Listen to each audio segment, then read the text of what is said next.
They told me not to go to the Philippines. They said it was dangerous. They said I wouldn't enjoy it. They said I would regret the decision. But I am glad I didn't listen, because what I found there was a country that felt like a second home. A place full of warmth, surprises, and lessons that changed the way I look at life forever when I first heard about the Philippines. All I knew were the stereotypes some people around me told me to be careful. They painted it as a place where I would face problems. They told me I wouldn't like the food, that the weather was too hot, that the people were unfriendly, or even that it wasn't worth traveling that far. They warned me again and again, but something in me kept saying, go see it for yourself. And I'm glad I followed that instinct, because the moment I landed in Manila, I realized how wrong they were. The air was humid, yes, but the smiles at the airport were warmer than anything I had seen in a long time. Strangers helping me find my way, taxi drivers cracking jokes, security guards saying, welcome, as if I was part of their family. I felt something rare, genuine kindness everywhere I turned, and it didn't stop there. I traveled to Cebu, where the beaches were like postcards come to life. White sand that felt soft between my toes. Water so clear I could see fish swimming around me without even putting on goggles. I had seen photos online, but being there in person felt unreal. And the best part was the people the locals invited me to join them for meals. They shared their stories. They taught me words in their language. They treated me not as a tourist, but as a friend. They told me about Bayanihan, their culture of community, where neighbors help neighbors without expecting anything in return. I thought to myself, why had no one told me about this side of the Philippines? One night, in a small village, I was invited to a fiesta. The whole community gathered. Food lined every table. Children were dancing. Elders were singing.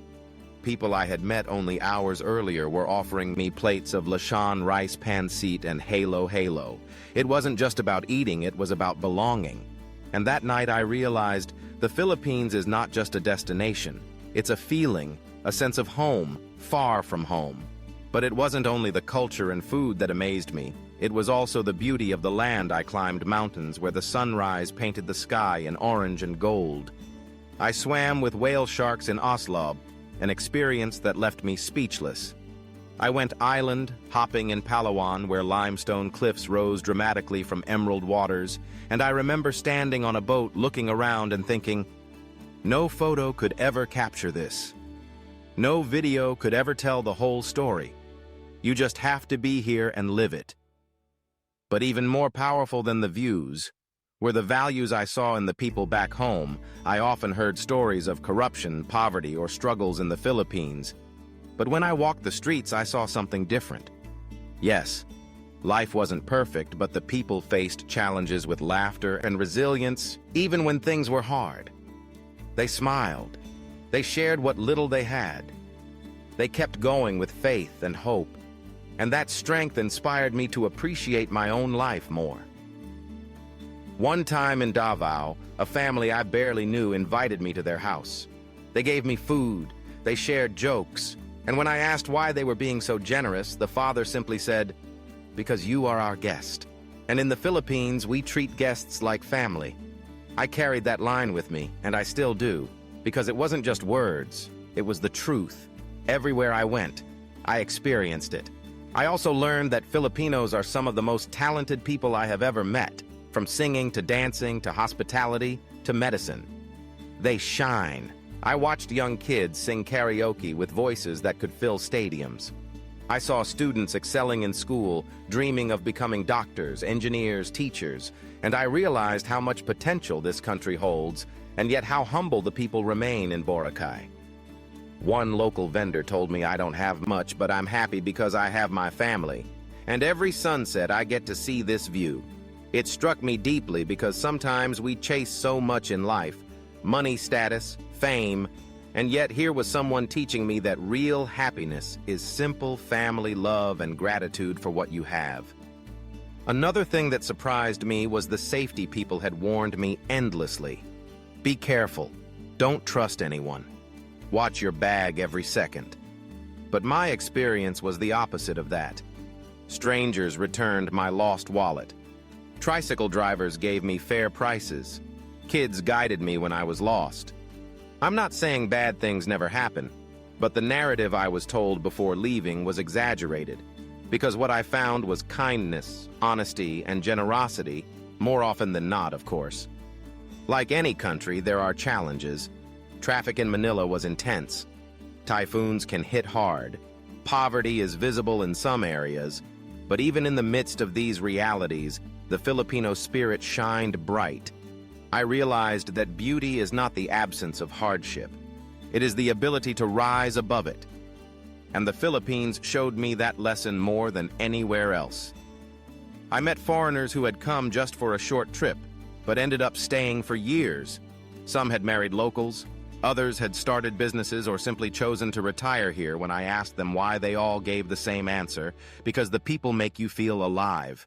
One man told me, "I have traveled to 50 countries, but only here in the Philippines do I feel like I belong." That stuck with me, and I began to understand why. Once you feel the warmth of the Filipino heart, you never forget it. Another highlight was the adventure. The Philippines is not just a place to relax, it's a place to explore. Every island had a story.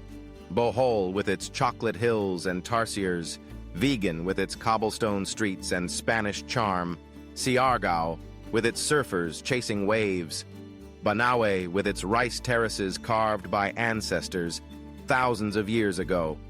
It was like stepping into a living history book combined with a nature documentary, and all of it made richer by the smiles of the people who live there. I realized that those who told me not to go had never truly seen the Philippines themselves. Maybe they had read headlines or heard stories from people who never really looked deeper. But if they had seen what I saw, they would have said the opposite. They would have said, "Go, don't miss it, because it will change you forever and change me." It did. When I left the Philippines, I carried more than memories. I carried lessons about kindness, resilience, gratitude, and community. I learned that home is not only where you are born, sometimes it's where you are welcomed and embraced. I learned that happiness does not depend on wealth, but on the richness of spirit. And I learned that the world is full of voices telling you, "Don't go, don't try, don't explore." But sometimes the best decision is to ignore those voices and listen to your own heart, because my heart told me to go to the Philippines, and I'm glad I didn't listen to the warnings, because if I had, I would have missed the sunsets in Palawan, the laughter in Cebu, the songs in Manila, the friendships in Davao, and most importantly, the lesson that the world is kinder and more beautiful than we are often told today. Whenever someone asks me if they should visit the Philippines, I don't just say yes, I say go with an open heart. Go ready to experience not just a country, but a family. Go ready to see beauty in both the grand landscapes and the smallest acts of kindness. Go, because one trip might just change the way you see life, the way it changed mine. They told me not to go to the Philippines, but I am grateful I didn't listen, because now I know the truth. And the truth is, the Philippines is not just a place on the map. It is a treasure, a home, a reminder that the best journeys are the ones that open your heart and change you forever.